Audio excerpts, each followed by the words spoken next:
Hey y'all, it's Wild West Gardener in Georgia, here to show you how incredibly easy it is to make your own grow light system at home. If I can do it, you can do it. Let's get started.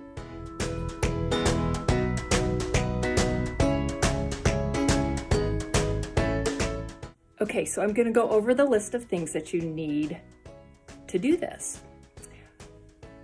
We need a shelf, obviously.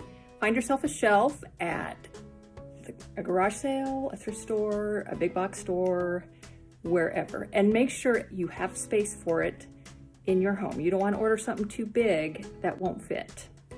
2, you need grow lights, and I'm going to show you those in a little bit. 3, you need heat mats because some seeds need that extra warmth, an increase of about 20 degrees of the soil temperature to actually germinate. 4, we need reflective boards to help maximize our light output because seedlings love light. 5, we need a power strip because we got to be able to plug a lot of things in one spot. Just makes it nice and tidy. 6, you need S-hooks and chains. That was the easiest thing that I could figure out to do, and you can get those at your local hardware store, online, etc. 7, zip ties. Like we talked about, we like things nice and tidy. Zip ties will help us do that. And we also need fans. So I've already went ahead and set stuff up where they should be. So here are S-hooks, and I'm gonna just clip them. I've already measured them out. And so we'll do 4 of them because I am putting 2 lights per shelf.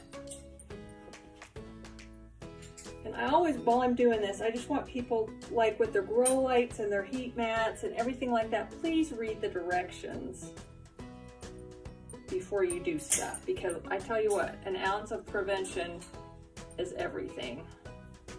Saves a lot of time and headaches in the long run. All right, so those are in place.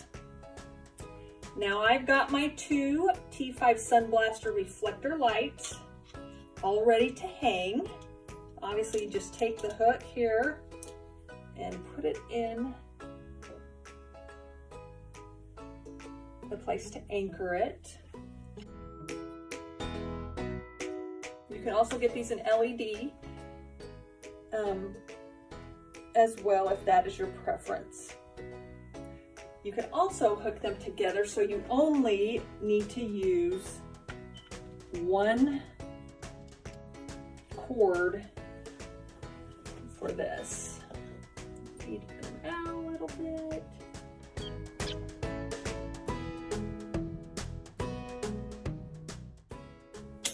I mean, this is so simple, y'all.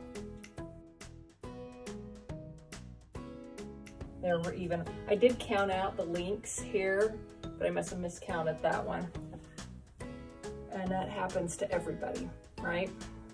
All right, we'll do this last one here after I plug this in.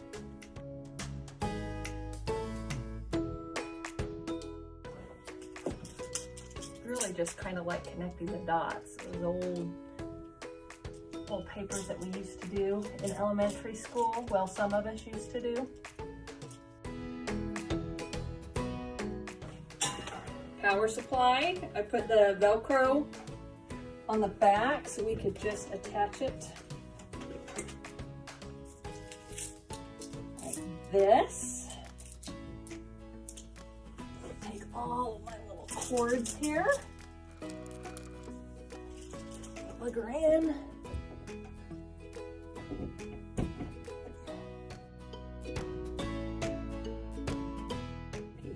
Now I'm gonna get my reflective insulation boards that I had previously cut out.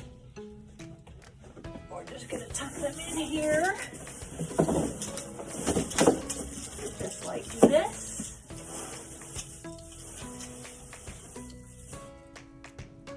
And so see this right here? This one is awful close. So I may, when I get seedlings down here, or things to start germinating, I may Probably not me. I'm gonna have to adjust these and raise these up so they're not sitting right on top of them. Next up are the heat mats.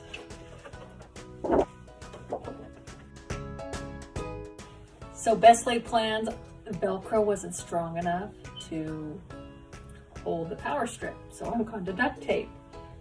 When you're doing DIY, you better be able to do stuff by the seat of your pants and on the fly. That's all I'm gonna say. That's kind of the fun part of it. So we're putting the heat mats on. They will settle down and flatten out once I put something on top of them. And see this cords and the mess like that? That's where the zip ties will come in handy. And I will do that and then come back. So we've done some zip ties with the cords. Because I will be changing the distance of the lights to the seeds at times, I didn't want to do it too tight. So just remember that if that's what your plan is as far as the cords and the zip ties. So we have our shelf. Mine is metal. Because it is metal, I had to get the reflective insulation boards. It helps keep the heat in from this heat mat, because if you think about it, the heat from the heat mat would just fall through to the other side. So the reflective properties as well help with surrounding the seedlings and plants with light, which is important. So on top of that, we have our heat mat, and then above that, we have our T5 reflector sunblaster grow lights. Super easy to install. And to hang them, I used an S hook with a chain, like that, which attached to the metal shelf right there. Look at that. And since I hung two T5 reflectors, I connected these two. The instructions are in the box. And I did this with 3 different shelves. The bottom shelf does not have a heat mat because I am not going to germinate down there. I'm just going to grow plants. And eventually this will be raised up as the plants grow. That's why I find that the S hooks with the chain's important, because you can adjust your lights for your plant's growth. So there it is. I will be moving this into my shop where I have fans. We've already got some seedlings I've already started in preparation for this day. The lettuce down at the end is starting to get its true leaves, so we're super excited about this.